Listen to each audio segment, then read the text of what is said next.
Good morning, happy Tuesday, and thanks for joining us. You know, we just finished a 4-week series on prospects. How to find prospects, how to find qualified prospects, and how to find prospects with intent. Those people who are ready and able to make a decision to move forward, and that is so hard and so critical. Now, if you missed any of those videos, check them out on our blog or call me. Happy to discuss business at any point in time. Love to talk business over coffee. All right, today we're going to talk about, let me back up and say, hey, here's the thing. All those 3 things we talked about cost money. Yes, they do, they cost money. So here's the question that everybody always asks, how much? How much should I spend on my marketing? Here's the answer I'd love to give you, as much as you can spend. Now, I don't mean that sarcastically or even self-servingly. Truth of the matter is, if you spend your money intelligently, the more you spend, the better your results will be. And that's obvious, I know. Okay, but let's talk about marketing budgets. Let's talk about how to set a marketing budget.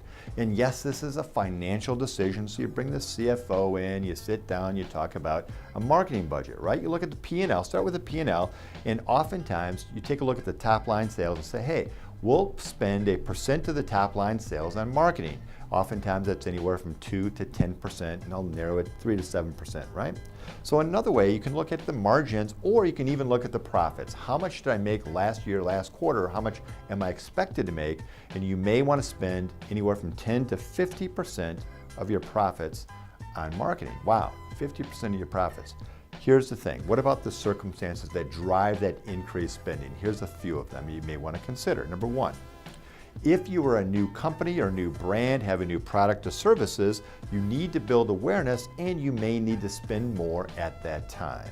Number 2, new competition. New competition moves into your market. You may need to spend more during that first 6 to 12 months to protect your turf. And what about looking at marketing not so much as an expense, but as an investment? Let me tell you what I mean. Business has turned down, business has gone south. Oftentimes the finance people are going to say we should cut budgets, including marketing. Well, I would suggest to you that that's the time you actually want to increase your marketing budget and look at it as an investment. One more very important consideration about how to set your marketing budget.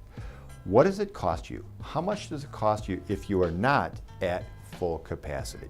Think about that. If you have an empty room sitting there, you could be losing a lost opportunity of $5,000 a month or $60,000 a year. And if you're in the in-home care business, 40 hours a week, that may be a lost opportunity of $3,500 a month. So take a look at those other services and take a look what you are losing if you're not at full capacity. That may be a way to consider in setting your marketing budget. So marketing budget absolutely is an expense on your P&L, but it's also an investment. You need to look for a return. Now here's the good news. In today's digital world, most of your marketing spend can be tracked. You know who's coming to the website, you know who's engaged, and you're gonna know using your CRM system if they become a customer. So monitor and manage that marketing budget and maximize the investment. Great. See you next week.